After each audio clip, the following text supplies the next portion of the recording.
Geek. Talking baseball every week. Cause they're Gleeman and the Geek. And welcome to Gleeman and the Geek. The Diet Coke is for winners. Aaron Gleeman. What are you drinking? Roy, you're not drinking Diet Coke You're drinking limoncello. Yeah, but you're drinking water. So. I know, because I don't have any Diet Coke. So you said Diet Coke is for winners because you wanted to say you were a winner, but you're not drinking Diet Coke? That's about right. Yeah.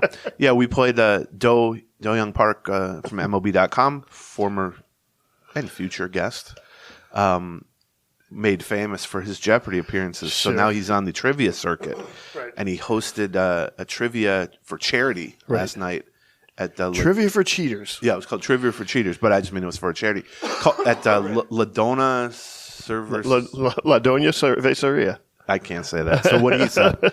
And it was great, and we were on opposite teams, and John's team, the way it worked was like you could buy answers because the money went to charity. Yeah. And so John's team was like near the top, but not at the top. And so in the final round, they paid a significant amount of money to double their score. Yeah, we each threw $75 in to double our score in that last round. And so they tied for first place. That's right. But as my team, which finished like sixth or something, I don't know what it was, they're like the Yankees and the Astros put together. They're cheating and banging their way into it. But yeah, John was all excited. Phil was all excited. And here's the worst part, really. I have to go back to that desert island question we had the other day. Now Phil is my desert island beat writer for sure. Great. I hope the two of you do that and leave now, please. But here's the worst. This is why you go with the savvy veterans instead of the up-and-coming hot shots. That's what my group was, the up-and-coming hot shots. Oh, boy. I think we had the oldest person. Really? I think. Okay, I don't know. I don't know. I don't know either. We had the dumbest person, me. Here's the worst part of it all. Not only does John's team get to talk S, and that includes Phil, for an entire year. But immediately after it ended, multiple people were like, my girlfriend Becky was on their team. And multiple people were like, she was the MVP. She answered the most questions. And Becky, who's the worst winner I've ever met in my entire life and is so ultra competitive to the point I will not play like board games with her anymore or anything really, Trivial Pursuit, anything. And she's like, I was the MVP. I answered by far the most questions. And I was like, yeah, okay, fine, great. I don't care. We're going to drink some beers or what? No, we're just going to talk about it. So that's what happened last night. Nina and Becky were the MVPs. Becky was very good, very good. Yeah, good to have her on my team. Yeah, well, she doesn't listen, so she won't hear that, but thankfully. But yeah, my team, I don't know. Did she remind you yet last night a couple times that they had won? Oh, my God. She woke up this morning and she was like, she said, you know, loser goes plays with the cats at 3 a.m. Yeah, well, buddy. That is how it works usually. No, the first word she said to me, I think she said 7th place, huh? Or something like that when she woke up. Anyway. All right. I'm going to be doing that with Chrissy all day. Yeah, well, Chrissy was on my team. Fun weekend too, I know. I don't know. It will, not a great. I settled Betsy with a lot of tough people. Betsy didn't really step up either. I think I answered the most right on my team, and I'm not bragging about that. It wasn't impressive. Anyway, the Minnesota Twins. Mm-hmm. Speaking of not impressive, sorry to any Twins officials listening to this. I apologize. We can talk about it later if you want. Losers of 3 straight series to California-based teams. Yeah, 2 of which happened in California, 1 of which happened in Minneapolis. Yeah.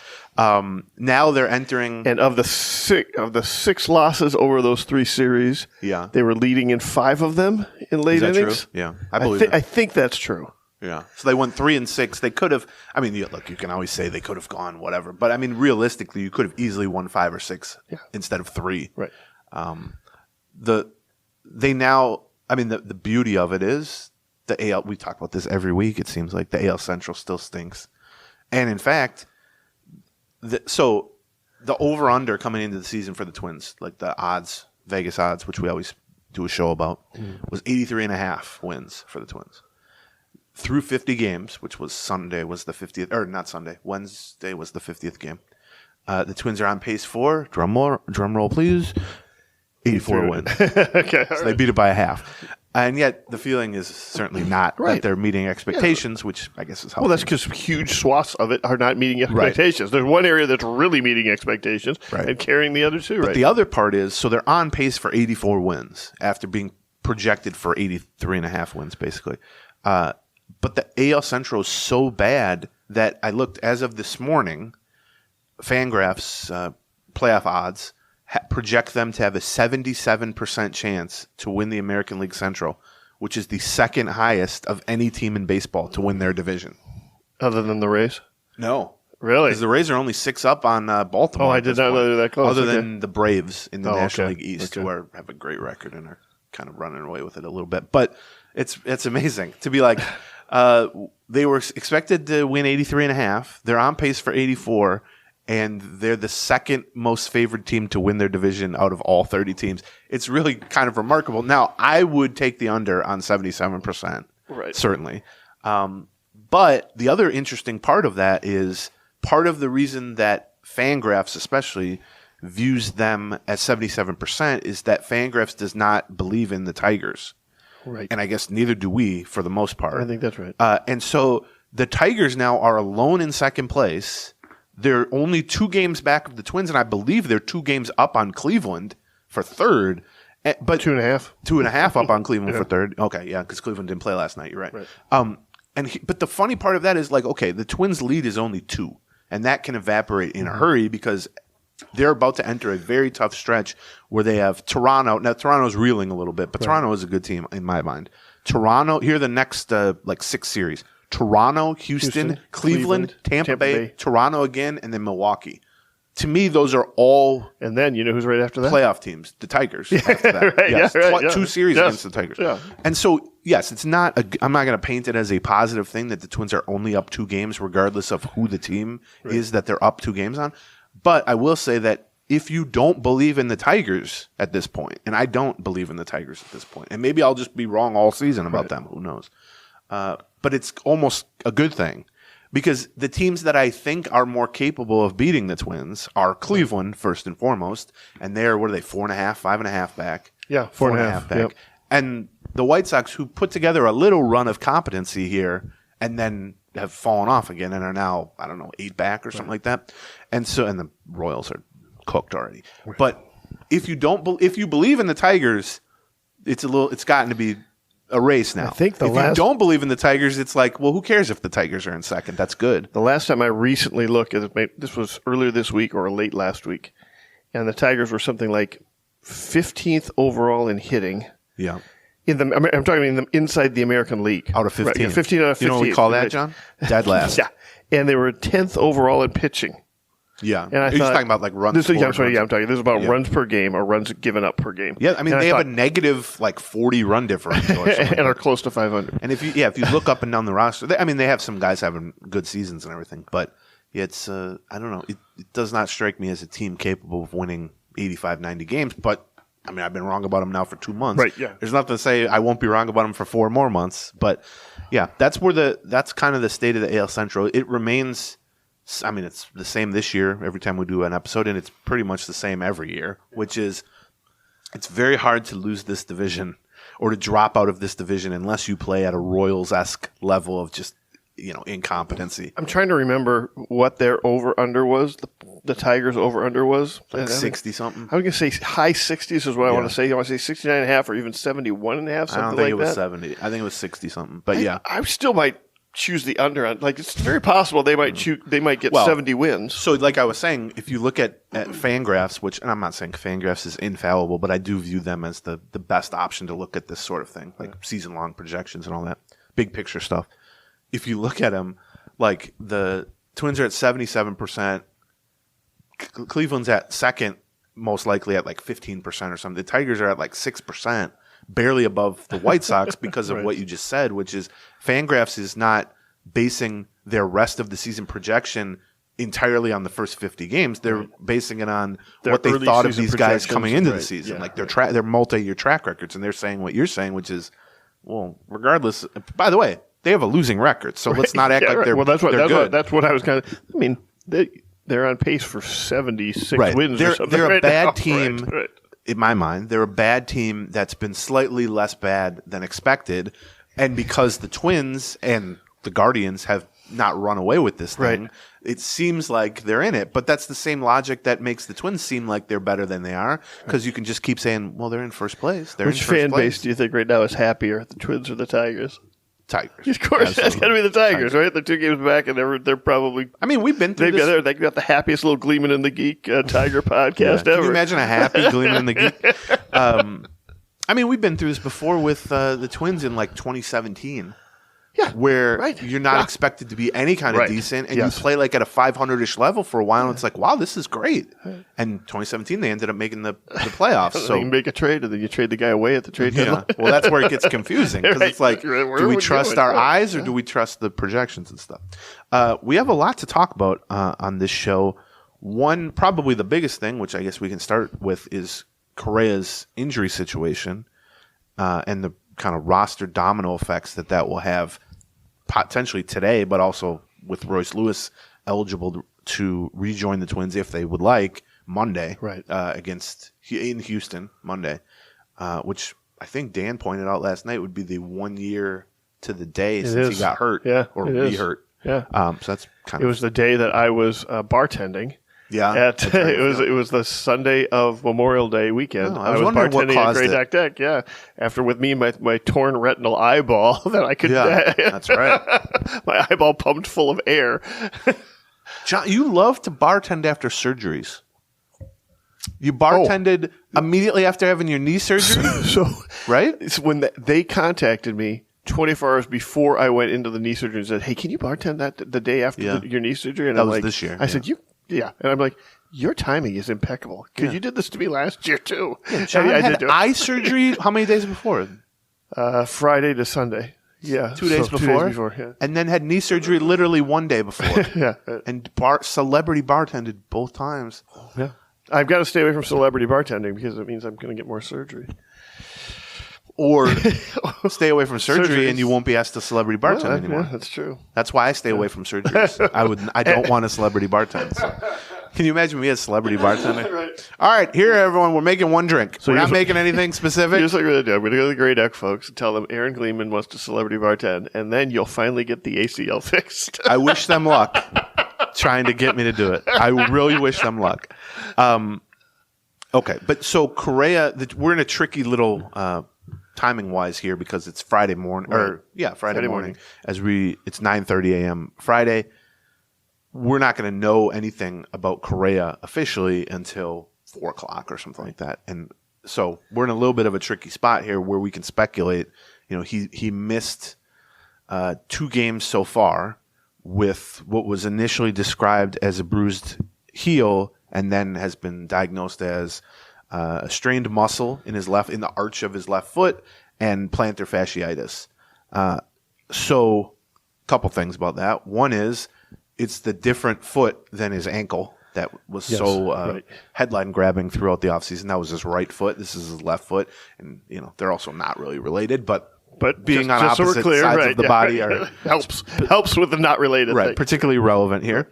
Plantar fasciitis, as a longtime Timberwolves fan. I was about to say this. I don't know when Rocco revealed those 2 words, said those 2 words. I don't think he understood how triggered those 2 words are to Minnesota sports fans. A 40-plus-year-old Wolves fan from the 90s. Yeah.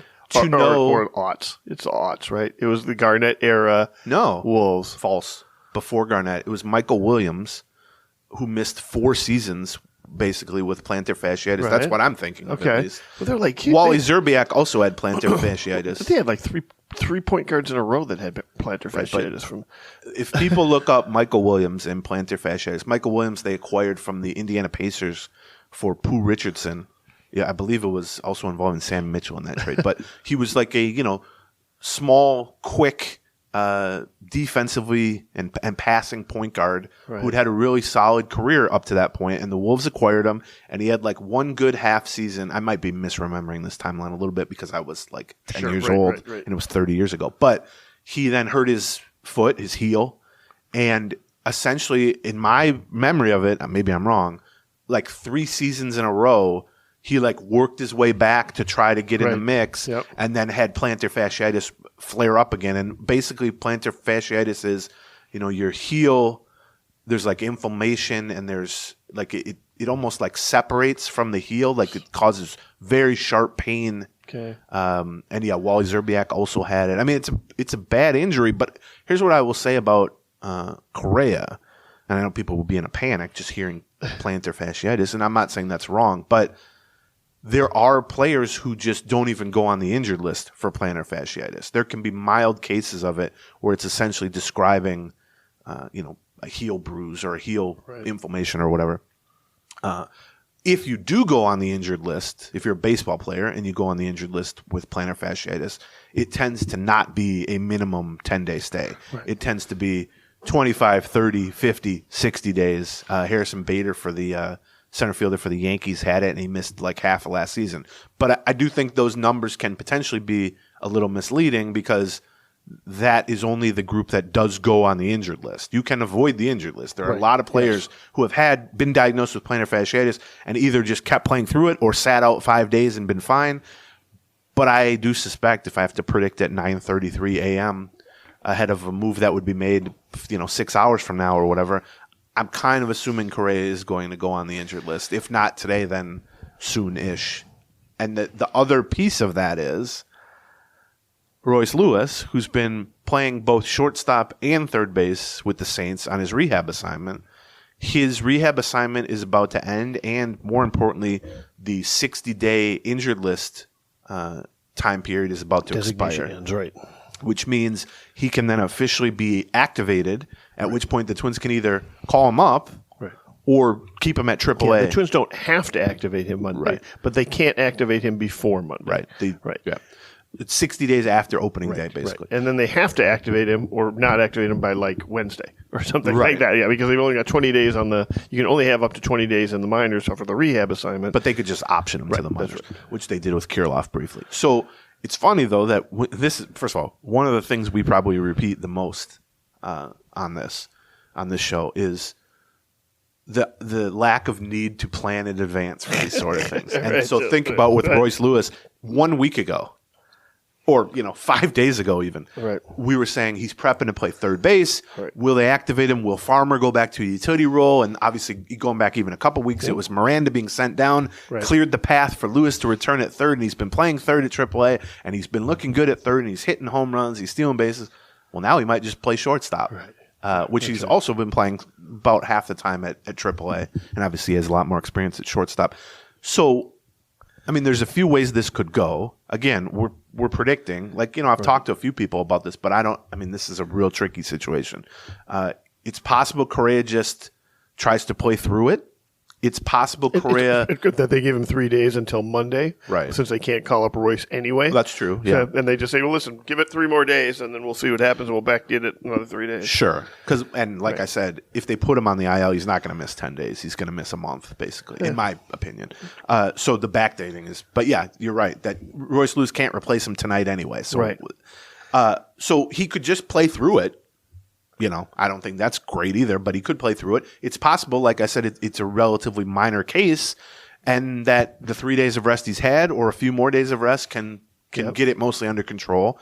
It's also possible, like you said, he could take this weekend, try to kind of rest, maybe be available as a pinch hitter or maybe not, and then they'll reevaluate it Monday when there's a move that could actually be made. Right. Or what I kind of suspect will happen, and we'll know if I'm right or wrong in a little bit, is that they're just going to place him on the injured list today. They're going to call somebody up to just get a warm body. I'll give you a third option. Okay. There.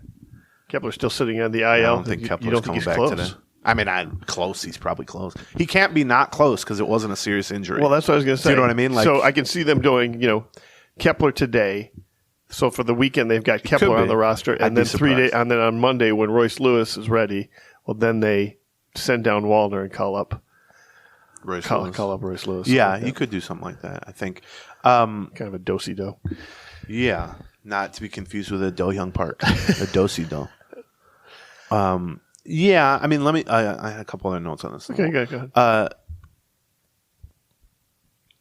ahead. So Royce...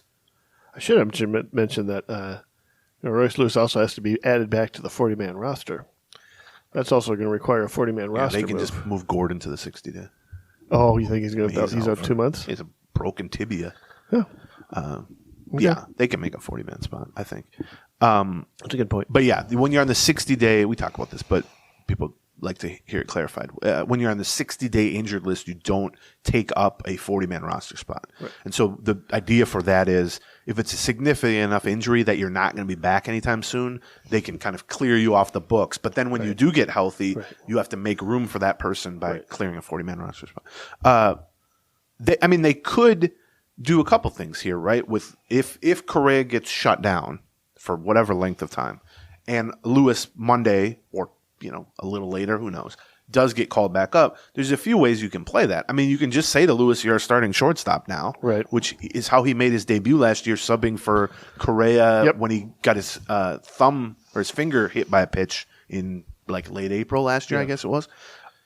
Or you could stick with the longer-term view of it, where you've been trying to prep Royce Lewis for third base and say, we actually think Correa will be back at some point, and he's going to be the shortstop. Yep. So we would actually like Royce to get as many reps immediately as possible at third base, at which point you could play him at third and just play Kyle Farmer at short. Now, I would say the Royce Lewis we saw last year between surgeries, basically, is a better shortstop than Kyle Farmer. But I don't know enough about Royce. Nobody knows enough really about what Royce Lewis looks like after the second surgery, making his way back, defensively, speed, athleticism, to say that. And Kyle Farmer was the Reds starting shortstop for 90% of the past two seasons. And they acquired him from the Reds as kind of the placeholder shortstop until they figured out what the Correa situation was. So you could go either way there. I mean, you could flip-flop him if you want and kind of give Royce reps like you've been doing at AAA, but I don't think they would do that. So it feels to me like and I don't know why I'm basing this on. It feels to me like they would just put Royce Lewis at shortstop. Yeah, that's probably what I would do, I guess. I mean, it also depends. If you truly think Correa, I mean, if Correa doesn't go on the injured list, this is a moot point for the most part. Right. Because then I think if Correa is on the active roster come Monday, then I think you could/should activate Royce Lewis and play him at third base and move Farmer to a utility role, which then it would make more sense to me like if you give Correa a day or two off in a week to have Farmer fill in and keep Royce Lewis at third, because then Farmer is more of the backup utility guy. But yeah, if Correa is out of the picture for weeks because he's on the injured list or a month or who knows what the actual diagnosis ends up being, then it's a longer-term thing. It's tricky because you do want Lewis to continue to get reps at third because that is where he's going to wind up eventually. Although, I mean, if Correa really starts to have foot problems, he's going to end up at third base at some point, which is eventually, that's an eventuality anyway, but it was 3 or 4 years from now instead of 3 or 4 months from now. But it's an example, though, once again, of you don't want these injuries to star players. But as we were talking about with Kepler and Polanco and everyone, and Buxton and Correa now, the backups, for the most part, whether it's Ed Julien, who we're going to talk about here in a minute, or Larnach, and then that became Wallner, or now Royce Lewis, most teams, if they lose their star shortstop, are not just going, well, hey, we'll just call up our former number one pick who's our best prospect, and he'll just step right in at shortstop. Like the timing of it is kind of incredible here, that you don't want Correa to get hurt, but he's getting hurt like 72 hours before the point at which you can bring Royce Lewis back and potentially just plug him in at shortstop. So it's a bad situation, but the Twins are kind of well prepared for it. The other guy that we haven't even really mentioned here as we start to talk about infield moves and stuff, I mean, we've already seen Polanco go on the IL. Correa might be joining him on the IL. It's not a great situation to have your double play duo, both of whom are former All-Stars. Right. 2 of the 4 guys you were really counting on in the middle of the order. I mean, I would say certainly 2 of your 5 best all-around players, I would say, is Jose Miranda. Right. Which, if Correa were to go on the IL today, it's conceivable that they could call up Miranda to play third and just play Farmer at short until they decide Lewis is ready, whether that's Monday or a later date, except that Jose Miranda has been terrible at AAA. He's played a dozen games. He's hitting 167, and the really worrisome part to me is 0 extra base hits. Right. Just not driving the ball at all. And, I talked to a couple people who have watched him in St. Paul, or on the road to Fort St. Paul, I should say. And they do say, like, he's had a few well-hit balls into the outfield that got tracked down for outs. And, I'm willing to believe he's a little better than 167 slugging percentage. Right. But this is not what they hope to see for a guy who's, in theory, too good for AAA. But I will say we saw the same thing from Bailey Ober initially. Which Bailey Ober was too good for AAA when they sent him there coming out of spring training, and he had back-to-back poor starts, and then just went on a run. So 12 games, back-to-back poor starts. Get it out of your system, and then you're probably frustrated. Flush it a little bit. Maybe you're being asked to make some mechanical adjustments that put you out of whack a little bit. I'm certain that's the case with Miranda to some extent. But before we can talk a little bit more about Correa, but let's talk about our first couple of sponsors here. Yeah, so the Soda Stick, I think. As of today, on the site, you'll find the new Buck Yeah Trucking shirt that they've got out there. That's something that they've been kind of hinting now for a couple of weeks. We actually talked about it a little bit 2 weeks ago, saying they were working on it. And I'll tell you, the design is such that when Chrissy took a look at it, she's like, oh, those are going. Yeah. Like Chrissy took a look and said, those are absolutely going. And you better get out there and get some because they do go. They go in a hurry. They only have so many, right? In fact, they had the Lando Rakes shirt previously, and those sold out, but I guess they're getting restocked. And those Soda Stick, like Minnesota, you can go to sodastickco.com or just Google Soda Stick. And they have stuff that isn't just baseball, too. They have all Minnesota sports. Right. Great shirt designs, quality material. Yep. I've used them to design stuff for us personally, like for something. And they put out a great product. And you can use the promo code Gleeman, and you will get 15% off whatever your order. sodastickco.com. We've got Father's Day coming up, and I always recommend checking out Storyworth. I think it is a brilliant service, just a brilliant company, and I like what it does. Because what it does is kind of make you reconnect with some people that you probably should get to know better in your life. Sometimes there's a parent or an aunt or an uncle or a grandparent or something like that, and they just make it so easy for you to get. Partner. Or a podcast partner. Yeah, I was thinking, actually, that did occur to me. It's like maybe I would sign you up for a story. You're going to give me a Father's Day present? And you would have to write a little email every week answering one of my questions. Yeah, well, that's how it works, basically, is you sign somebody up for Storyworth, and they get emailed kind of prompts, like questions. Yeah, what was your first job, or what was your best friend growing up? What was your favorite car you've ever had, or something like that? Yeah, real simple stuff. Right. But it's intended to get a grandparent or a father or whoever it is, just kind of get them chatting about their life and get them telling stories, some of which you've no doubt heard, but also some of you haven't. Poking at areas that maybe they haven't talked about. Yeah, so when they answer it, you get that answer in an email, and you can send it to your brothers, your sisters, or something else you want. But then the real cool thing is, at the end of the year, they will put it together as sort of a biography in a way, and you can get a physical copy of it that's really high quality that you can get sent to you, and then that in itself becomes a gift that you can give not only to them but to other family members. So it's like a gift that spawns into further gifts. And here's the other thing that we always note with our listeners. If you are like me and you're really bad at remembering to get presents and you're like, oh no, I need a last second present. This isn't a physical present initially. It gets emailed. Yes. So the moment you sign up for it at Storyworth, it can be a present. Like, you don't need a lead time on it. So give all the fathers in your life a meaningful gift you can both cherish for years to come. Storyworth. Right now, for a limited time, you can save $10 on your first purchase when you go to storyworth.com/Gleeman. That's STORYWORTH, storyworth.com/Gleeman to save $10 on your first purchase. Storyworth.com/Gleeman. Okay. We will obviously talk a lot more about Correa either way. Right. Monday, which you can get if you're a Patreon subscriber.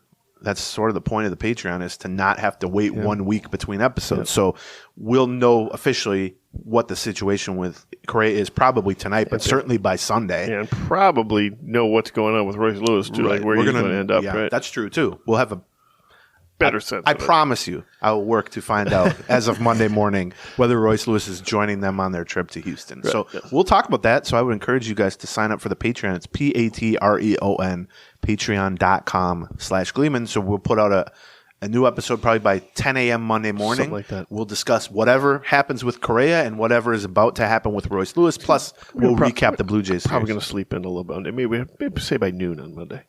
Okay. You're so lazy, John. Lazy son of a. But, obviously, I don't even know that this needs to be said about Correa because it's pretty plainly obvious. But it's hard to imagine year one of a 6-year, $200 million contract getting off to a worse start than this. Like, he has struggled to the point that even these little kind of, increases in production, these little week-long runs where he's hitting for a little power, or he finally raised his batting average, above 200 solidly, there's been about 3 of those, and all 3 have been met almost immediately by another slump. His overall numbers, the good news is he's played 44 of the first 50 games. Right. He essentially missed 5 games. But I'm not totally sure that's the good news. Well, right. That might be part of what is going on here. Yeah. I mean, certainly last year they definitely tried to keep him fresh a lot more than they are doing this year. And I think, I presume that is just him leaning into, we've got some hurt guys. Especially. Farmer in particular. Because he had the sore lower back, Correa being he, and missed either 4 games or 5 games in like mid-April. And then right when he would have come back and maybe been eased back in with some days off and stuff, Farmer on April 12th, I want to say, got hit in the face by the pitch and then missed a month. Right. And so that took away their most reliable shortstop option. Yes. And whether Correa was feeling 100% or 90% or whatever, it was either him and then playing through it or Nick Gordon and Willie Castro. And by the time that Farmer came back, and I relatively raced back from that, I would say, right? He hit it back in 4 weeks. Right. Just when that was happening, by then Miranda was bottoming out, and so now Farmer's replacing Miranda as opposed to Miranda still out, hitting at third base, and Farmer being able to be the utility guy again. Right. So other than missing. And then Nick Gordon ends up getting hurt, so you lose another utility guy. So it's Willie Castro. Willie Castro. We've had a lot of Willie Castro in the lineup lately. Yeah, I did not expect Willie Castro to be an everyday fixture on this team at this point. No. He's played better of late. He's a good outfielder. Yeah, I would say. I mean, that's why they I don't put know if I want to say that, but he's certainly less bad at almost every position than I expected. Because his reputation was one of those that you hear a decent amount, which is he can play everywhere, but you don't really want to play him anywhere. And I would say he takes some weird routes. But in left, he makes some real nice catches up against the wall. I think in center, we haven't really seen him tested like in the gaps much. No, in left but field, he's competent. Yeah. And then he makes up for some of those routes with speed. Right. He's fast and he's a good athlete. He has a good arm, all that. I think he's a little bit scattershot in terms of route and reaction times and all that. But I've noticed a couple different times this week, when they were rolling out some kind of bizarre lineups. I'd like to talk about Wednesday's lineup at some point. I took a look at where everybody was playing going, that is not the defensive alignment I expected. Right. And the only reason that defensive alignment makes sense is where you trust Willie Castro in left field. Why was Willie Castro not playing third base, Solano at first, Kirilloff in left? That seems like it would have been the natural way to do it. And there were a couple different times where I was like, I'm just surprised they're playing things in this direction. Yeah, I agree. Yeah. But with Correa, I mean, he's played essentially every day since the mid-April back problems until Saturday when he missed his first game. Right. Yes. It was April 12th because I tweeted this out. He had started literally every game. I think it was 36 or 37 games in a row. Well, that's great, except all at shortstop. No DH time because Buxton's at DH, all that, which is great. Except, as you point out, well, maybe that's leading why into he's got a sore foot, right? Or I mean, not leading into, but maybe. It's not helping. You're not, and I don't even mean sore foot, but the back, the foot, whatever it is. Hitting 213. He's hitting 213. He has a 93 OPS plus, which that means I think his regular OPS is like in the high 600s, but a 93 OPS plus, that's on a scale of 100 being average. Right. So it compares the guy's OPS relative to the league's OPS. Yeah, not to the positional OPS. The overall league. So, so a shortstop with a 93 OPS is about regular what a shortstop would have, isn't it? Shortstop's hit now. Well, but shortstop, yes. yeah, that's a fair point. Yeah, but it's different than left field or something like that. But 93 OPS plus means that he's about 7% worse than the league average hitter, just the overall league average hitter. Now, that's obviously not what you signed up with Correa. Now, he's been better, certainly, over the last 3 or 4 weeks than he was. He's just batting average 50 points over the last couple weeks. Raised it, 30-something points for sure. Yeah, right. And he's shown a little bit of power. But, I mean, look, you're a third of the way through the first season, which I guess means you're, 1/18th of the way through the contract? Right. That's a better way to look at it, probably. Shows how early it is. But, you've failed to produce through 50 games. You failed to produce in some ways that are, I would say, worrisome. And I know that there's talking specifically about the just swinging. Swinging through fastballs, and early on he was having to go to the opposite field because it didn't seem like he could turn on pitches. And then when that came around, he was just swinging and missing a lot. Yeah. I think defensively, I think he's looked good. Fantastic. I think he's looked great. So that's part of the potential worry that's not in the picture. Right. I don't think he's looked like noticeably slow or anything compared to last year, certainly. I mean, he's not a fast player at this stage of his career. But to have 50 games of below average production, and by his standards, way below average production, obviously, and then what potentially could be a significant foot injury is, there are worse ways to start a 6-year contract, but not many. Right. That's discouraging, and I think, yes, it's early, but that can also be a threat. You know what I mean? We're only 1/18th through this contract. Fair. Or it could be, we're only 1/18th through this contract. I'm certainly by no means going to come anywhere close to writing off Carlos Correa as a great player. I think if healthy, he is a great player. But there's one more, not great factor now in the if healthy part of that. But again, we might show up to the ballpark 5 hours from now and he's fine and he's playing and he plays every day for the next 3 months. Who knows? We just don't know. We talked a little bit about, I think Wednesday, I don't remember if this was on the air or off the air, about how difficult it is right now to talk about the team because the answer is always just like, this guy just has to hit or this guy just has to pitch like they're supposed to pitch. Yeah. This is one of his slow start is maybe the second biggest factor, I would say, right now in the Twins' offense underperforming. I would say first is Miranda's dismal start. Just because I think Miranda was, supposed to be one of the top 4 hitters on this, and now he's hitting 150 in AAA. Like that's a pretty. It's a steeper drop. It's a steeper but drop, also the expectations for Miranda were not as high as the expectations for Correa, obviously. Yeah, right. But yeah, I mean, I think that's debatable. I will say that Miranda has been replaced by Farmer, who's been pretty decent. Well, I mean, they've had some good stories too. Farmer's probably the best of the stories. If you view Miranda as third base, right. Third base has become less of a problem for them since Miranda was demoted. But yeah, I mean, if you're just saying who flopped the biggest in the first 50 games, Jose Miranda, undoubtedly. Right. No one flopped bigger than Jose Miranda. I mean, he was supposed to be good and he was awful. And now he's not even. And when you're kind of going through the entire lineup and going, why is this lineup producing nowhere near what we thought they were going to be producing? Yeah. It doesn't start and stop with Jose Miranda. It doesn't start and stop with Carlos Correa. There's lots of other ones, but you can kind of rank them a little bit as you go through that lineup. Well, it's funny you say that, John, because there's an article on this tremendous website from yesterday morning. There we go. Called "Why Has the Twins' Struggling Lineup Fallen So Short of Expectations?" And what this young gentleman named Aaron Gleeman, sounds like a handsome guy, went and looked at the preseason projected Very good. weighted runs created for each of the top 15 hitters and where they're at now. And I will say that of the 15 hitters to have at least 50 plate appearances in the first 50 games, 11 of them are below their preseason projections. Okay. And let's see, 6 of those are at least 10 points. Is this what you were doing instead of studying for trivia? Yes, this is what I was doing. And so here's the list. The biggest drop-off, taking their ZiPS projection, weighted runs created, which is similar to OPS Plus. It's on a 100 scale, is Nick Gordon. But he was a part-time player and hasn't played for a couple weeks. But Nick Gordon, just so people can see the logic of this, was projected to have a 104 weighted runs created, which means he was projected to be roughly an average hitter.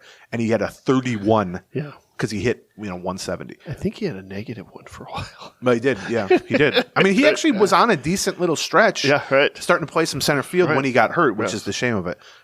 So that was a drop off of 73 points compared to projected at 104, actual 31. That's a 73 point drop off. Right. That's the biggest on the team. But it's not the biggest impact because he was, the 12th guy out of 13 position players or whatever. The second biggest one is Miranda. To your point, he was projected at a 127, and he produced a 66 before he was demoted to AAA. The third biggest drop off was Correa, who was projected at 137, and last year had a 140 weighted runs created for the Twins, which is topped all major league shortstop, and he's at 94, 93 OPS plus, but 94 weighted runs created, which is a 43 point drop off, and then you have a 31 point drop off for Vasquez behind the plate. Yeah.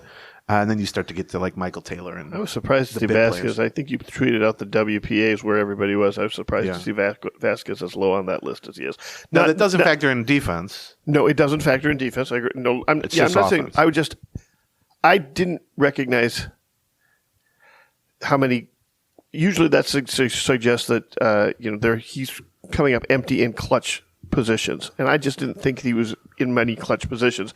With him, I don't think that is probably the case. He's just been bad all around. And so consistently pretty bad. Consistently racking up on a -7 or -8. Right. I mean, you can debate. I mean, I think it's either Miranda, Correa, Miranda as the biggest disappointments. Obviously, offensively, Miranda's not in the picture anymore, so you got to kind of move on from that. Yes. Whereas now it's possible Correa won't be in the picture here for a while. It's tough, but again, you got Kyle Farmer who can sub for one of them, and you got Royce Lewis who can sub for one of them. That's a good spot to be in a bad situation. But then what's also attached to this is that you've also now placed your second baseman, your all-star second baseman, Jorge Polanco, on the injured list. So now you might be without your double play duo. Right.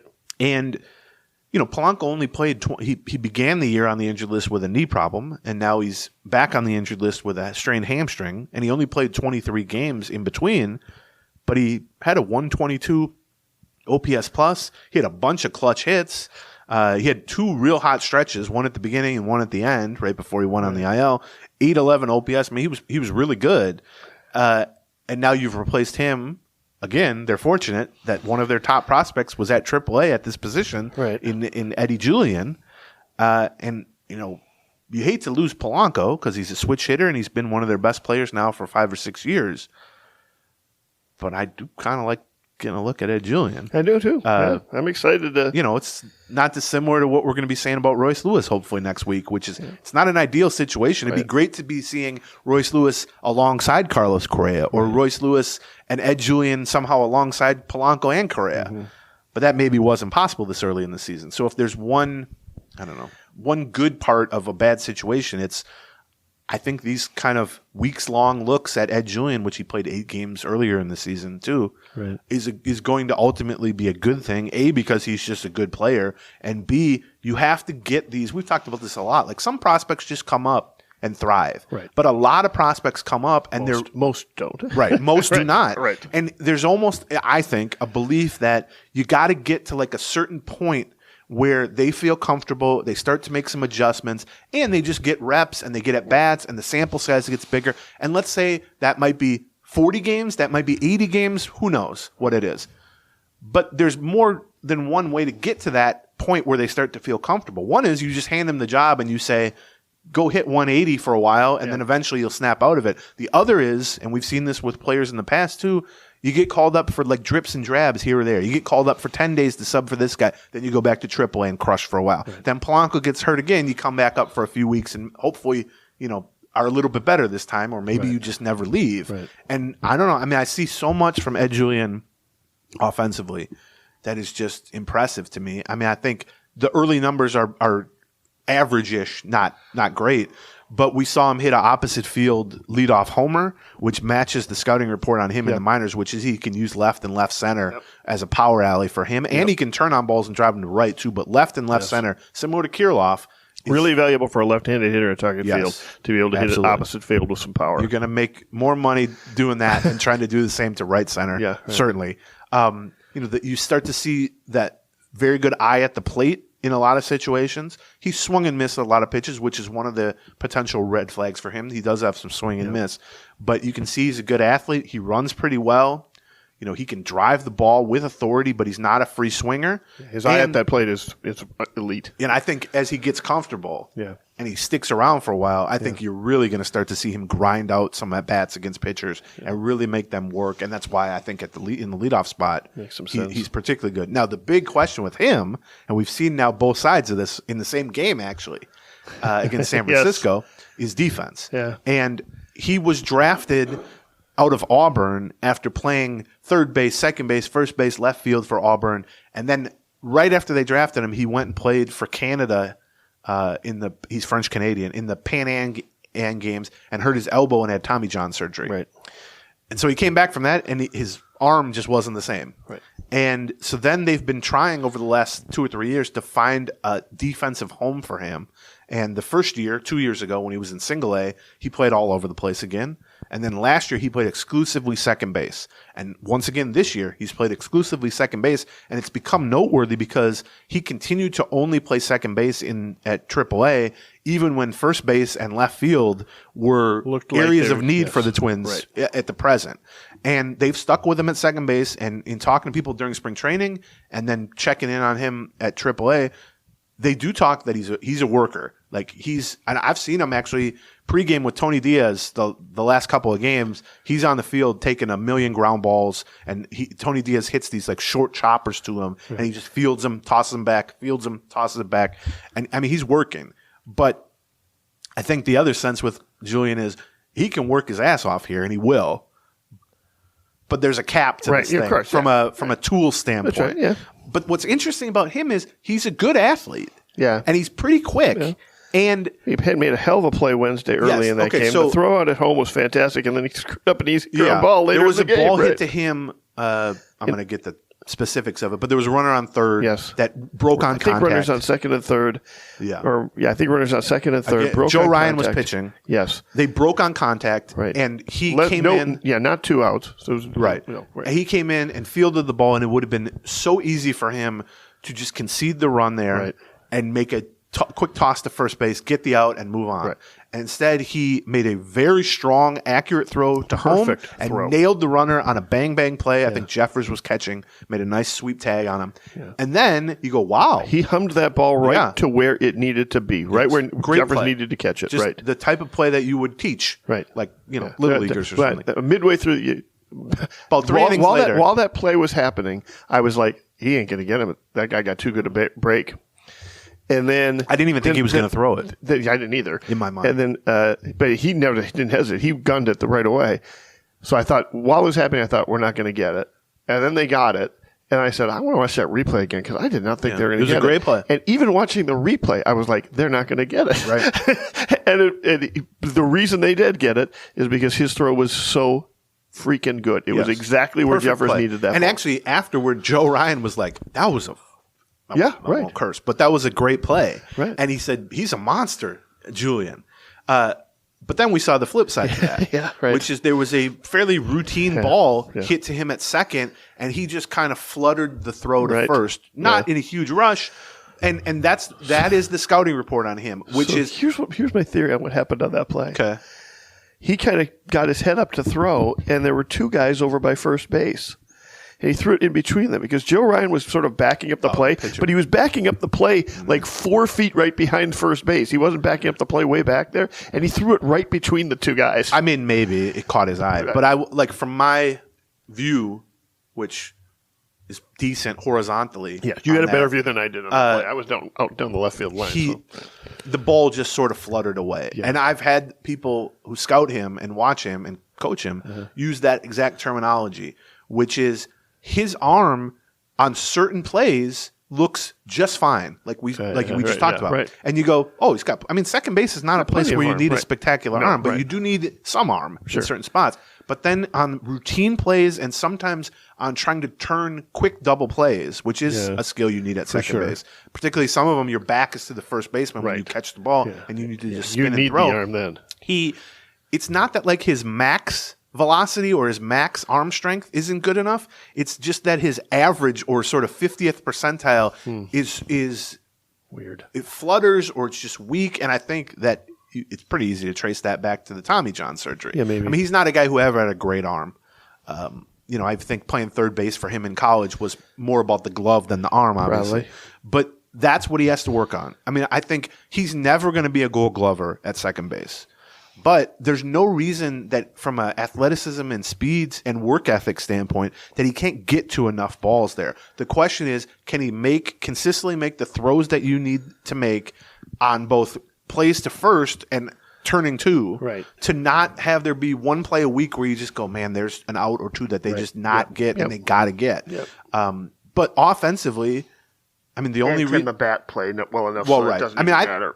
if he's not a good hitter, I will question my ability to figure out who's a good hitter. Right. And maybe people have been questioning that for years. But statistically and eye test wise, and if you like to look at, plate discipline markers and average X velocity and stuff, I mean, this is a guy who now 3 years in a row, single A, double A, and triple A, put up like a 430 on base percentage with increasingly good power numbers, huge walk rates, right. A lot of strikeouts, but, not a horrible strikeout rate. He stole 15, 20 bases a year.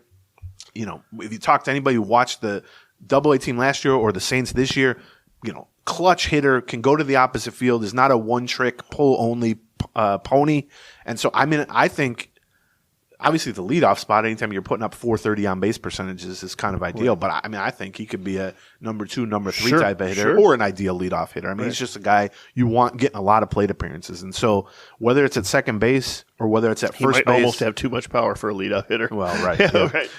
But so that's one of the, I guess, silver linings of being without Polanco is whether it's another 5 days or another 25 days, and I don't know. I mean, I saw Polanco working out before. It's a hamstring, so who knows? Right. Those are tricky. It's not something that's heals.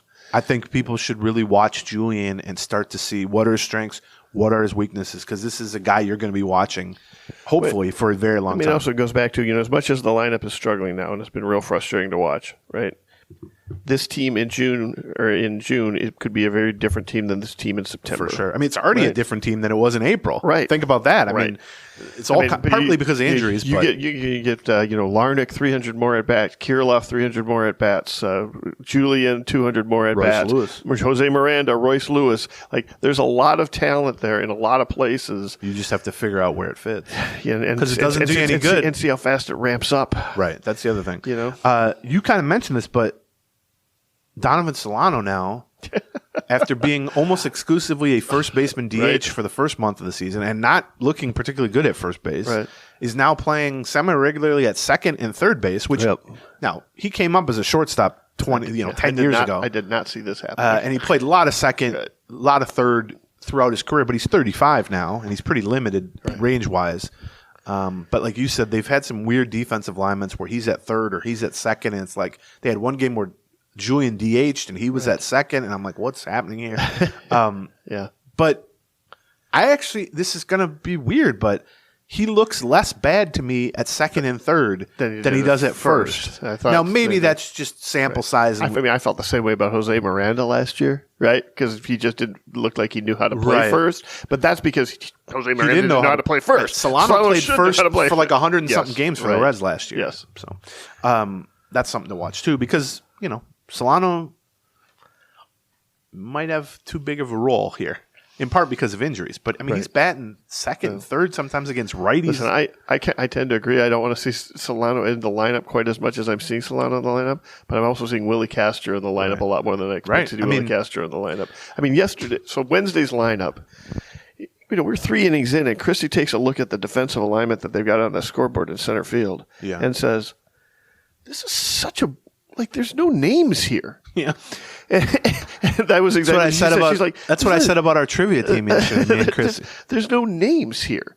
And I'm like, what do you mean? And then I looked at it. I'm like, I just have been following this team a little too closely.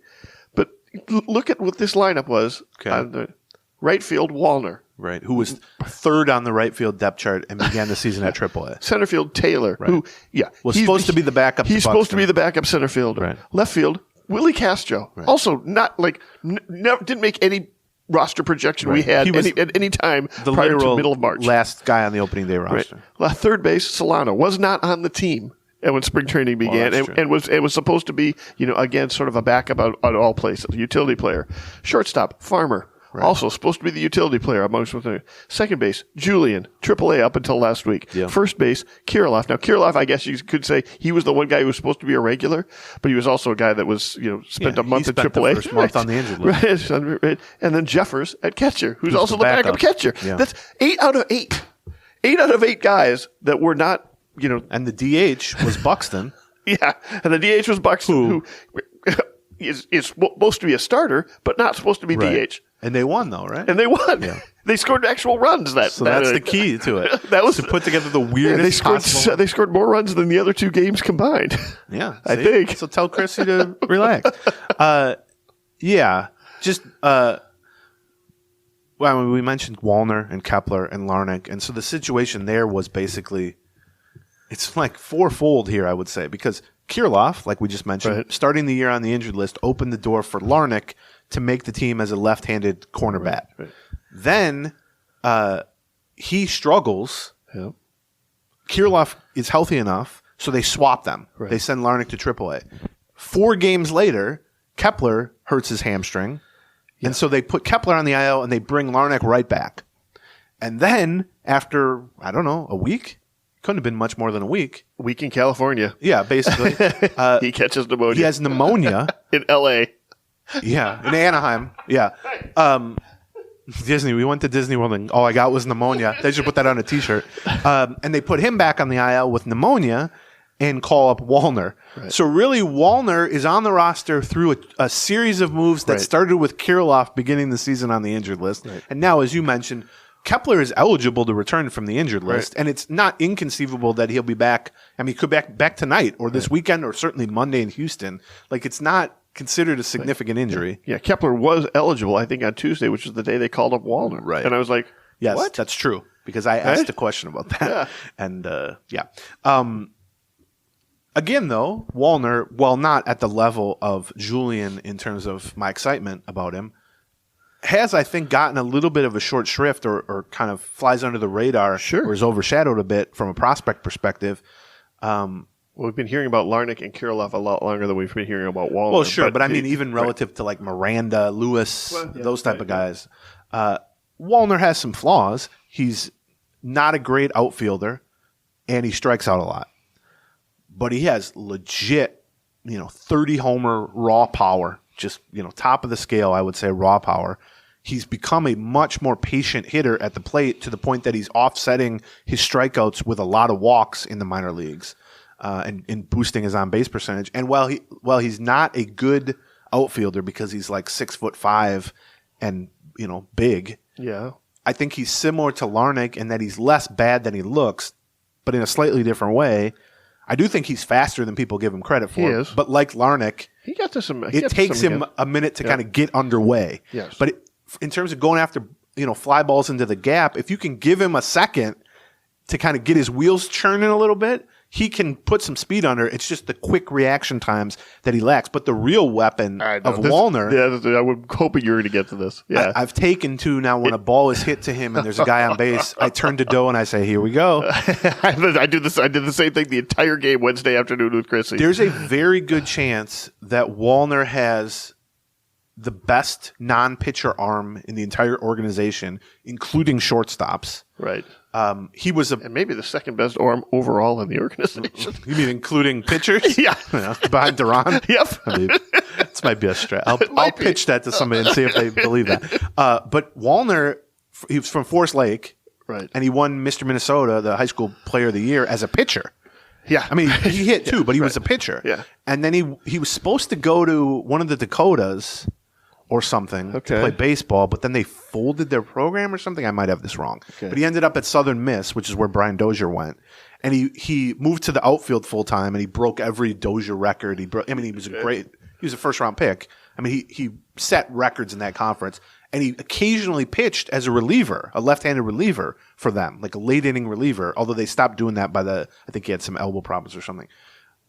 But he's legit like 95 plus off the mound if you wanted him. And he uncorked a throw against the Giants where they clearly had the scouting report, by the way. You are correct. Because it was a 50-50.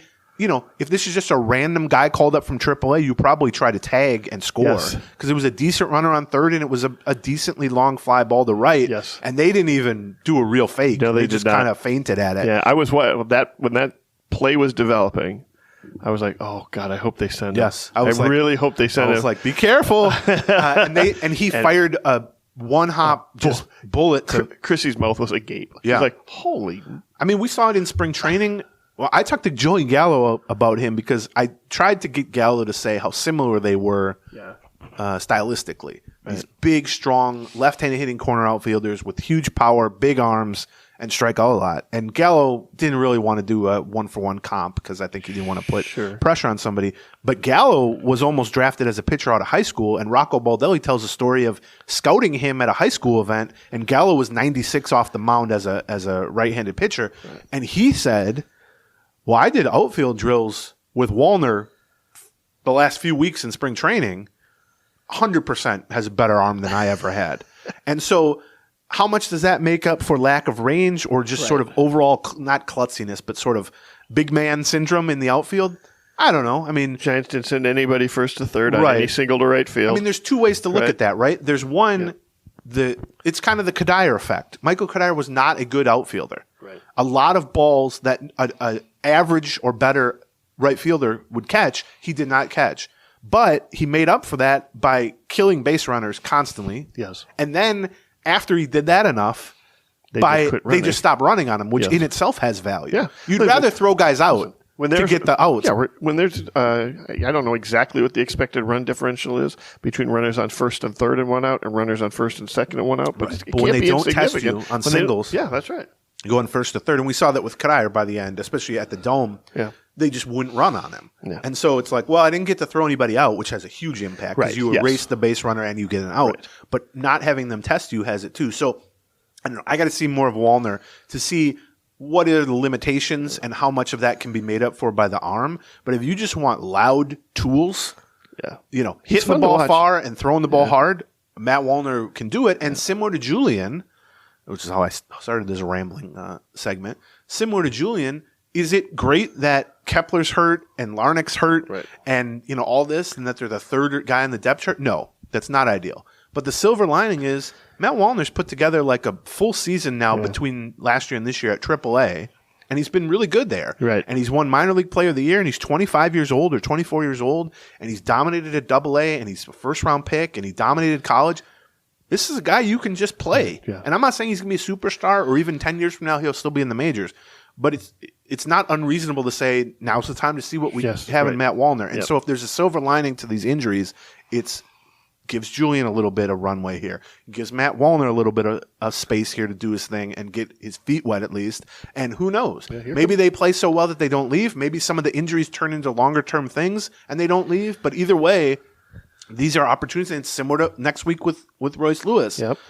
It doesn't have to be set in stone that they're up for the next 5 years for us to get glimpses and start to say, all right, well, this is a guy you can pencil in for this, or this is a guy you can start to feel good about for that. Well, I mean, we spent most of spring training, most of Correa's year and a half here, he's been touting, they got a lot of really talented kids here. Right. And here they come. Here are the kids. They are playing, and they're playing whenever you guys get hurt.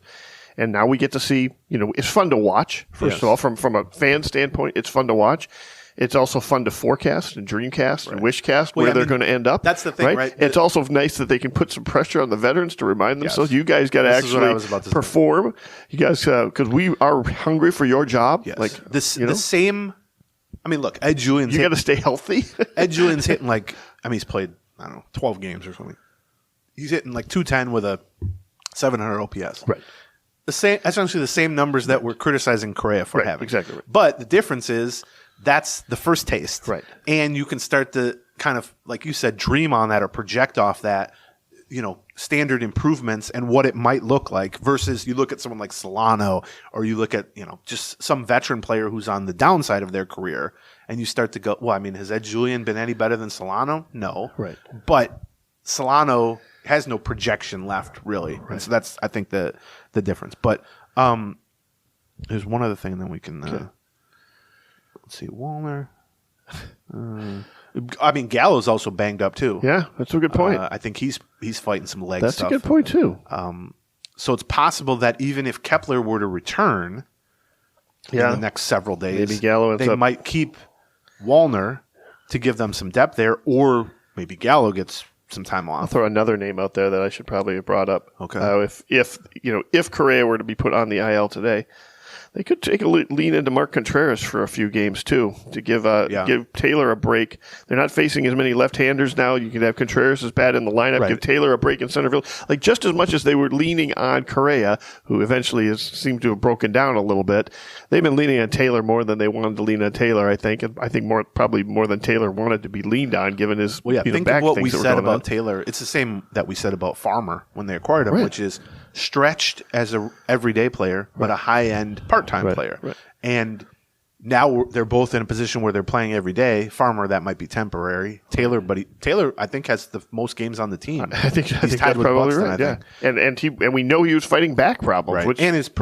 you just don't want to be playing him every day against right-handed pitching, Right. which they started to use Nick Gordon as a left-handed Right. alternative to him. No, he got Then hurt. Nick Gordon got hurt. Then they've been using Willie Castro as a left-handed hitting alternative to him. Yeah. But to your point, you could potentially call up Mark Contreras, who's a left-handed hitter, good defender, who's shown good power and is having a pretty good season at AAA, but a high strikeout rate. He could be the left-handed partner for Taylor in center, and then that would free up Willie Castro to be an infielder more, third, short, second, whatever it is. So yeah, I could see that. Okay.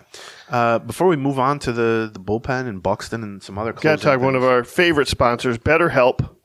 BetterHelp.com/Gleeman. We'll tell you about the deal they're going to give you in a second. But we like BetterHelp because BetterHelp just takes all of the obstacles, all of the hassle out of therapy. Once you have it's a difficult thing to decide that you need therapy. It's a difficult thing to follow into that, and you maybe you aren't sure if you need it or not. Maybe you want to explore it a little bit. But the thing you definitely don't want is speed bumps on the way to actually getting it. Because I know that you can get to a point where you go, I'd like some help, and then you meet the smallest speed bump, and you go, I guess not today. Yeah, right. And then you never revisit that. Right. With BetterHelp, those speed bumps go away. Yeah, it's very easy. It can be quick, and you talk to real licensed therapists, and they can find you specialists if you have specific issues that you would like to talk to. And then I think the best part of it is if you want to just do a video call, they can set you up with that. If you say, I don't want to be on camera, you can do a phone call. If you're like me and you hate talking on the phone, you can do a live chat where you just text and talk and type with somebody. They will set it up. They will tailor it to whatever you're most comfortable with. And you mentioned the deal for Gleeman and the Geek listeners. If you go to betterhelp.com/Gleeman, you can get 10% off your first month. That's BetterHelp, HELP. BetterHelp.com/Gleeman, our last sponsor for today.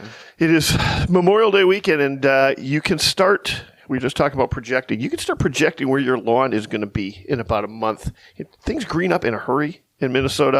I struggled with my lawn a lot. I really, really wish that Sunday had been around when I was doing my lawn. Because I tell you, every year came time to fertilize my lawn, I'd be like, do I got to go rent the little thing, and I got to measure it, and I'm going to screw it up. I'm going to burn the crap out of my grass. Sunday does all the prep work for you. They do everything for you. They can tell you, based on your land, right, the size of the land, the type of the soil, the environment, what you need, how much of it you need it, and then you just strap it onto your hose and just go. That's right. And you can get your lawn looking. You don't want to be the one guy in the neighborhood everyone goes, ugh. Neighborhood Looks great except for bonuses. The school is ending. You don't want the kids in the house all summer. You want them out there. And the easiest way to do that is get them a good lawn to play in. So for a limited time, Sunday like the day of the week, is offering our listeners 50% off your first box. So you can get started today for as little as $55 when you go to getsunday.com/Gleeman and then use the code Gleeman at checkout. That's GetSunday, SUNDAY, getsunday.com/Gleeman for 50% off your first box. Okay. Let's see. And a few other things too. A lot of news and notes here. I mean, it's like last year. When there's an injury every third day, there's a lot of roster moves to talk about. If you are a fan who is a little frustrated that we don't talk more about the games, I would just recommend check out the patreon.com/Gleeman. We react to those games sometimes when we don't even want to react to those games. Like we will start out a mailbag going, we're going to have an all mailbag episode, and then we will spend a half an hour on the game before. We can do that a little bit more. The weekly ones have to be sort of a recap of the week. Yeah, everything that's happened. And then the if you really want to dive into it, I would just try the Patreon. It's free to sign up, right? You just go in, you can listen to a couple of them yourself, and then when we release one, you get charged $1. Yeah, so for each one we release. And the archive, the complete archive, which is hundreds of episodes now, is totally free to everyone. Let's see. We talked about that. I don't know. Last thing on the kind of corner bats thing is Kirilloff has, for the most part, looked good, although it was very good early and has sort of slowed down a little bit. He stopped drawing walks. He's striking out a little bit more, a lot of ground balls. I looked at I haven't been watching the exit velocities on this. That's what I want to watch. I looked at kind of the underlying numbers, not great. I mean, he's vastly outperforming any kind of expected batting average slugging percentage, which isn't necessarily a horrible thing in a small sample. But, I don't think we're quite out of the woods yet. He's helped the lineup, undoubtedly. I mean, his overall numbers in a dozen games. We also, when he has... I mean, we keep saying this about players on this team. When he was called up, we thought he'd be playing, 2 out of every 3 games, 3 out of every 4 games, something like that. He's in there every day now. I mean, unless you pinch hit for him in the first inning. Unless you pinch hit for him in the first inning.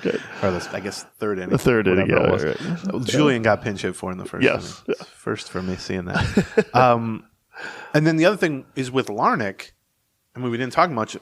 Getting pneumonia is incredible. Doe said he was in Anaheim because Larnach hit that little league home run, right? Where he had to sprint around the bases. Oh my! And he was already like on death's door before that because they on the broadcast they showed somebody tried to give him water when he got back to the dugout and he was like not in position to drink water. Yeah. And I thought it was like funny, and it was not funny because Doe said afterward they went to interview him about his inside the park homer basically, or triple plus air or whatever it ended up being, and he said he sounded like death. And that he said to them, like, I'll be back in like 10 minutes. I got to like go take a shower. And so everyone just figured he was sick, obviously. Now there's, because of COVID, there's a little more emphasis placed on that. Right. It turned out he had the flu. And then off that, he had pneumonic. Now, there's a nasty flu going around. I tried to talk to a couple of people, not with the Twins, just like doctors I know, being like, what's the diagnosis of pneumonia mean? But it's so variable. It could be you start to take some whatever antibiotics or whatever, and you're okay in a week or two.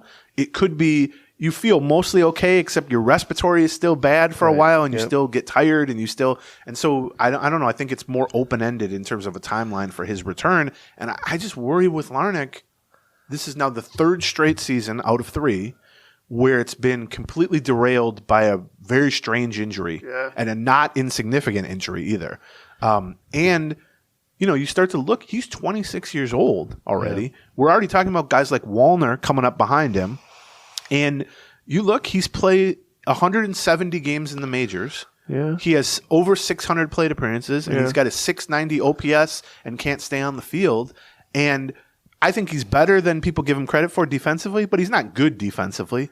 And, he's susceptible to off speed and all that stuff. And I just worry, I'm not saying they're going to ditch him. No. But I think his window is smaller now than it should be, really, because of the injuries. I mean, I keep saying this, and I keep believing it. People keep saying it to me, and I believe it then, too, which is let's get him 250 healthy at-bats in a row, and where he can concentrate on this off-speed at the majors. Right. We can concentrate on this, adjusting to off-speed stuff. And we could have a totally different guy in September than we have here in June, in May. But they've tried that, and it doesn't take. You know what I mean? And that's not through any fault of his. He's getting hurt. Listen, I can write off a lot of those at bat. I can write off a lot of those games, a lot of those 600 at bats or whatever he's got. Right. He was also fighting a groin injury. He was fighting, about oblique or something like that. He's had some core muscle problems that have ended up. Derailing a lot of what he's done. And it feels like he has gotten to the point where he's addressing those, right? We certainly talked to him enough about it at spring training such that he's at least sensitive to when things are going awry in that way to be able to adjust to that. And so, this is, in a lot of ways, this is a rookie season for him, despite the fact that he's got 600 at-bats. Right. A rookie healthy season. I mean, just to get derailed by COVID, or not COVID, by pneumonia. It reminds me of like Garlic when he got COVID out of nowhere. Like he's suddenly getting his chance. He's on the roster. He can do some stuff. And now, then COVID year, he ends up missing 2 weeks because of that. And never really gets back on track. Let's see. One player who has avoided the injured list. Garlic is, by the way, another guy that could maybe be sent down at some point here. He's still on the roster, right? Mm-hmm. Yeah. Okay. The one guy who's avoided the injured list naturally. Byron Buxton. And at this time last week, we did not think so. Gave everyone a scare on the road trip by going just absolutely bonkers on the bases, stealing bases, first to third, just making huge impacts in games, looking like, the early days of Buxton, just running wild on people. Yeah. With the big difference being this time, I described his kind of after he goes first to third or after he steals second. I described it as, excuse me, 1 second. That was very bonus-like. I had to cough. I described it as when I get on the floor and play with our cats, and then it comes time to get up. Yep. It's a whole process. Yep. It's, here we go. Time to get up. Yep. And that's kind of how he looks. He looks like Usain Bolt going first to third, and then he looks like Aaron Gleeman getting upright after sliding into third. Or stealing second or whatever, and that's worrisome. I mean, it's better than the alternative, I guess, which is he's not even attempting to do these things, or he's attempting to do them and he's no longer exceptionally fast, and he's hurt when he slides. But he left.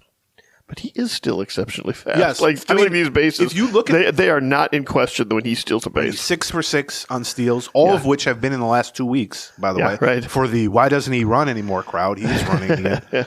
And I think even more impressive than that is just the pressure he's putting on defenses, going first to third, going second to home. True. He beat out a double play that only he would have beat out. Right. That's actually, I think, when he tweaked when he hurt knee. himself. Yeah, but then he went first to third twice after that, left the game, missed the next game, and I'm preparing myself for, boy, here he goes. Monday morning on the Patreon, we had a very similar discussion to that which we just had about Correa. That's right. So, if you're worried about Correa, we should just say we're totally wrong about Buxton. Yes, if your worry of Correa is tied to us being medical experts, you're in luck because we're dumb as hell. We got one college degree between us, and it was in math. Right? Is that what your degree is? Which is correct. Funny Yes. to me. But yeah, I mean, Buxton has played through 50 games, has 192 plate appearances, which puts him on pace for like 625 or something like that. I mean, to say that would be a career high is like underselling this. I went back and looked, how many plate appearances did he have through the first 50 games of previous seasons? His 7 previous full seasons. Because his first season he wasn't called up until the middle of the season, so that was irrelevant. Through 50 games, he had averaged, prior to this year, 118 plate appearances. Okay. So he's at, 60% above that. Right. Or, something like that. A high of 167. So he's got 15% more plate appearances than he's ever had at this point in a season. And he was below 100 plate appearances through 50 games 3 different times out of the previous 7 years. So in that sense, the DH only plan has worked extremely well. I mean, it's inarguable. He's on pace for like 150 games and 625 plate appearances. His performance, while I don't think at the high end of his range offensively, he's got a 130 OPS. He's got 10 homers. He by far leads the Twins in win probability added. He's among, I think, the top dozen in the American League in win probability added because most of his big hits have been in big spots. That's worked. Now, and he's doing this amongst a lineup that is providing him almost no protection at this point. Right. He's also now adding huge value on the bases once again by, I think, feeling more comfortable physically because of the DH time and not having to run around in center field and dive and make catches. He can sort of expend that same energy going first to third and stealing bases because it clearly takes a lot out of him to do that. I don't think he has it in him to expend that energy in center field and on the bases. So what he's done is they've eliminated center field and he's done it on the bases because – I mean, you see him getting up from stolen bases or going first to third, and the toll it clearly takes, at least in the moment. I'm not saying long term, but just he's unsteady, and it takes him a minute to get up, and he's got to sort of settle himself. And the way Byron Buxton is, that does not stop him from doing it again. Yeah. He will run through the wall every single time. I just don't know, for the people who are like, well, why, if he's doing that, why can't he play center field? Right. And I just want to say he's barely doing this. Right. Yeah, like right, it's. I was asked Wednesday afternoon at the game, when do we get to see Byron Buxton? Right. It's one of the constant questions of course. all the time. And it's a fair question. Like, they are absolutely hurting themselves off. We talk about all the different things that this team needs to do to get themselves out of an offensive funk. Well, swapping Michael Taylor's bat for a good DH bat would be one way to provide some additional offense, like to give you a top 4 of course. Guy right in the middle, right?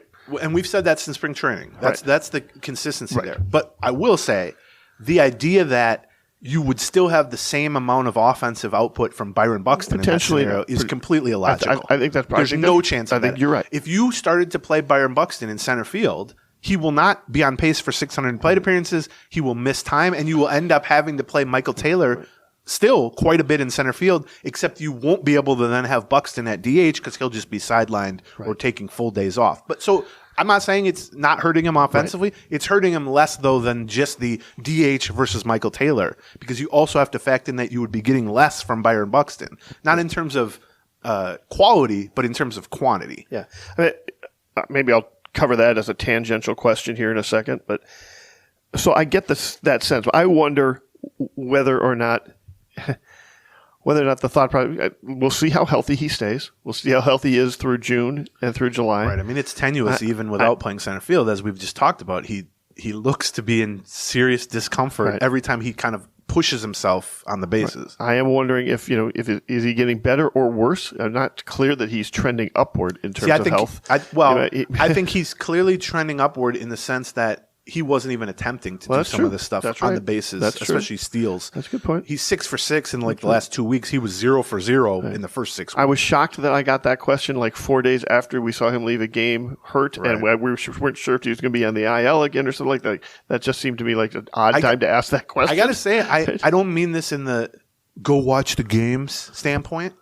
I mean it in the literal, I wonder if people are not watching the games because they're unavailable on Bally to people. Yep. And I wonder if people are not seeing, they're just looking at the box score and seeing, oh, he's 6 for 6 on steals recently. Right. Throw him back in center field. Right. They're not seeing the toll it clearly takes on him physically. I mean, he's not trying to hide that. Right. And I wonder, if people aren't watching that and they're just seeing and reading maybe, oh, he went first to third twice, and they go, well, why can't he play center field? Right.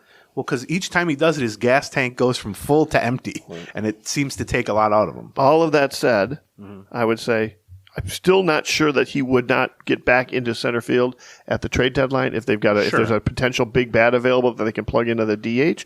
Although they've got certainly other options, like first base or something like that. They can theoretically have all these guys we've talked about healthy at the same time. Right. That would or maybe internally they have we've got too many good bats on the bench, which seems flawed right now, but potentially that could happen by then. Or I wouldn't be shocked if come October, late September, we start saying he's going to get ready so we can get that extra bat in the lineup for the postseason. He was asked about that and said, I don't know. We'll see. Basically, are you ever going to play center field again? And he said, I don't know. We'll see. Yeah, we'll see. The tangent I would cover on that, though, is, as I look at this lineup and as we start kind of going through and going, part of the problem is, some of the big guys we thought were going to perform are not performing. Well, that happens every year. But I think it's also worth pointing out that this team has made a lot of choices that diminish themselves offensively, but maybe help them overall, maybe because they're helping things like defensively, right? Like Buxton, trying to keep Buxton healthy by being DH, and that means a lot more Michael Taylor. Christian Vasquez getting a lot of time because he's helping the pitching staff, right? It's not like you take a look at the bottom of that, or that Willie Castro playing a lot of left field, right? I mean, this team is making a lot of choices throughout that lineup that get rid of a lot of the contingency or backup plans. They are choosing defense and trying to keep people healthy, which they need to do. I'm not saying it's necessarily a bad choice. It's also, but it does lead to, you can only do that so many times. All of those are defensible, but when they're all happening and you're struggling offensively, then you start going, Right. That type of plan requires Carlos Correa hitting like Carlos Correa, Right. Jose Miranda hitting like Carlos Exactly right. like Jose Miranda. Right. So that the bottom 2 or 3 spots in your lineup can be defense guys who allow Buxton to get off his feet, all that stuff. Polanco staying healthy. Right. Like, no, I agree with that. I also will say, though, that it's always going to be much more obvious offensive impact. So, like, yes, you could swap out Michael Taylor for a DH, and the DH is going to outperform Michael Taylor at the plate every time, and that's going to be very obvious to anybody. You can look at the home runs or whatever. Except the Twins have the 3rd best pitching staff in baseball right now. Yeah. And part of that is Michael Taylor's defense in center field and Vasquez behind the plate. Right. I'm with you. Like, I understand the trade-off, and I understand the trade-off they're making, but as you're trying to determine, where are we struggling on offense, it's not just it is some guys underperforming. It's also like some decisions they're making. I agree. Where they are absolutely limiting their ceiling. But I just think the Buxton one raising their floor for now is not a decision. Yeah, well, I don't think they view it as. I think you're right. Now, maybe 3 months from now, it's a decision. But to them, and I think to Byron Buxton, and just watching him, this is not a person capable of playing center field 5 days a week and still being available as often as he is. We talked a little bit about the running game. Here's just a couple of stats that just blew me away here. In the first 22 games of the season, the Twins stole 1 base combined. It was Michael Taylor. Yeah. And they were caught 4 times. Yeah. In the last 28 games, they have 20 stolen bases, and they've been caught 4 times. Yeah. I think that's an incredible turnaround, and it's really just 3 players. Yeah, it's Buxton feeling comfortable enough to run and going 6 for 6 over the last couple of weeks. It's Taylor also going 6 for 6, but much more spread out. Right, and then it's Willie Castro not feeling comfortable to run because he always feels comfortable to run. It's he's playing, and he now leads the team. I think he's 7 for 9 or 7 for 10, including stole home on the back end of a double steal with Matt Wallner, which was their first steal of home in 10 years, which was something that no one would have ever expected from the Twins. And I'll add in one more element of that. They have 20 steals at a 80% clip in the last 28 games. That is incredible running for the modern Minnesota Twins. They're stealing home, and the double steal yesterday was great. Pulled off at least 3 and I think maybe 4 safety squeezes over the last month or so. This is the most aggressive you're going to see this management They are team. Manufacturing runs. Yes. Baldelli must love it. Yeah, but he talked about this in spring training, wanting to be more like this. And I'll say this: we just complained about the last 9 games versus the California teams where they went 3-6. They won 2 of those games in part because they were playing aggressive base running, manufacturing runs games. Like they could have been like as much as we're like, oh, they could have won 6 of those games. They also could have lost an extra 2 of those games if they just sat back and wait for the 3-run homer. Well, yeah, the one game Buxton just tried to win it with his legs the whole game, and then even against the Dodgers, Giants. Dodgers and the Giants, both of those games they manufactured. Actually, I think one of the Angels they did the same thing. Now it's basically just 3 players, which is what I'm saying is kind of like this is the maximum you're going to see because just from a personnel standpoint, there just aren't a lot of guys who can run. Now that might be different soon. Royce Lewis, even after 2 torn ACLs, has attempted quite a few stolen bases on his rehab assignment. And even if he's 80% of what he used to be, Royce Lewis can run. And Ed Julien is not going to be, a speedster, but he's a guy who can steal double-digit bases at a decent clip too, based on his minor league career. So if Contreras makes the team, he could also add a little something. I think in terms of Taylor and Buxton and the center field situation, I do think they had the right idea starting to mix Gordon in there against righties, except now that's just off the table because Gordon's hurt. And they have the right idea, I think, doing the same with Castro. But I just wonder, is Castro more needed at some point? I can't believe we're talking about Willie Castro in this way, but in the infield. Of all the moves that we have talked about making with Correa, I don't want to overstate the Willie Castro case, but he's played well for a couple weeks now. Could you turn Contreras and Taylor into more of a traditional platoon in center field and keep Castro in the sort of bounce around role a little bit more, or are you running out of roster spots at that point? Could you put Taylor and Castro in the platoon in the center field? Well, that's what they're doing. Yeah, basically, they've done that since Gordon got hurt. Basically, all right. Let's finish on a couple just random. I was going to talk about the bullpen a little bit, but we/me dump on the bullpen when it performs poorly. I think a few guys deserve credit. Giovanni Moran has stepped up in a huge way better. Since Caleb Thielbar went down and left him as the lone lefty in the bullpen. Since Thielbar's out, he's thrown 8 innings, 115 opponent's batting average, 11 strikeouts, 113 ERA, and he's stranded quite a few runners. Now, he walked in a guy, but he's only 4 walks in 8 innings, which is not great, but he's just shown precisely why they continue to show faith in him, which is that changeup against the Giants in the last outing. They look like they were blindfolded swinging at this thing. I'm puzzled by their use of him. I would like to ask about that, actually, in that they seem to be they seem to still try to use him mostly versus left-handers. Well, because somebody has to face the lefties. Well, I know. There's no lefty. Right. So who's going to face the lefties? The lefty, I guess. Right. Right, yes. That's why. I get it, but it's like, I mean, I guess so. There were times where I think of him more as a anything pitcher than a versus left-hander. Right. I was actually excited when the Giants pinch hit a right-handed player on Wednesday versus the left-handed player to face him. Right. They know they're going to get righties even if there are lefties. Well, that's a fair point. But I agree. He's actually better, and over his career, been better against righties than lefties. We've talked about that. I get what you're saying. Like it seems weird. They do seem to like a couple different times they pull Stewart out with 2 batters to get a lefty coming up. But Stewart's not going to be good long term against lefties either. I mean, he's not going to be bad, maybe, but that's my point. Is it's not so much about Moran. You're viewing it as about Moran. It's not about Moran. The fact that Moran is being brought in to face lefties is about the fact that he's the only lefty. Yeah. Who do you want to face lefties?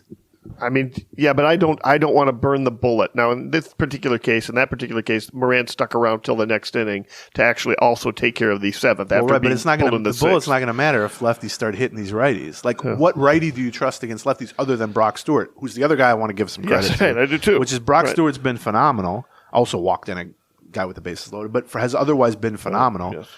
Has not let up a run of his own through 13, 14 appearances, whatever it's been so far. That's amazing to me because he does not make it easy. Can I tell you something that I found definitively? It just occurred to me.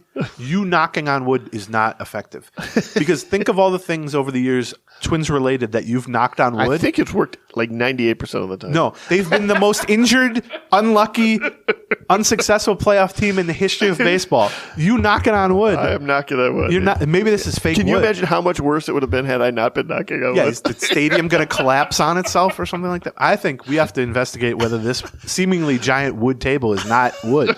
Like this is just potentially marble painted as wood or something. Yeah. Let's see, bullpen wise. But Stewart is the other one, right? Yes. But Moran is. And then the other guy, so they deserve a lot of credit. They've both been elevated in part because Thielbar's hurt, and in part because Jax has struggled. Those two have been elevated into higher leverage roles. Yes. Thielbar could potentially be back relatively soon. Maeda is also close to maybe doing a rehab assignment at some point here. Yeah, I wondered about unrelated to the bullpen. But I heard he was doing a bullpen session or something this weekend. Yeah, he threw it. They both threw a bullpen session during the Giants series. And then the other guy I wanted to mention, not to give him credit because it's a very small sample, but I think we're going to start to see Jose De Leon get some work in some of these middle inning situations. 4 strikeouts in 1.1 innings yesterday or Wednesday. Yeah, I mean, it's not dissimilar to Brock Stewart in that Jose De Leon was once a top Dodgers starter prospect that the Twins repeatedly tried to trade for and were unable to trade for. Brock Stewart was also a top, not quite at that level, but Dodgers starter prospect. Right. And then they both just had an incredible number of arm injuries to the point that they were then just kind of minor league filler guys.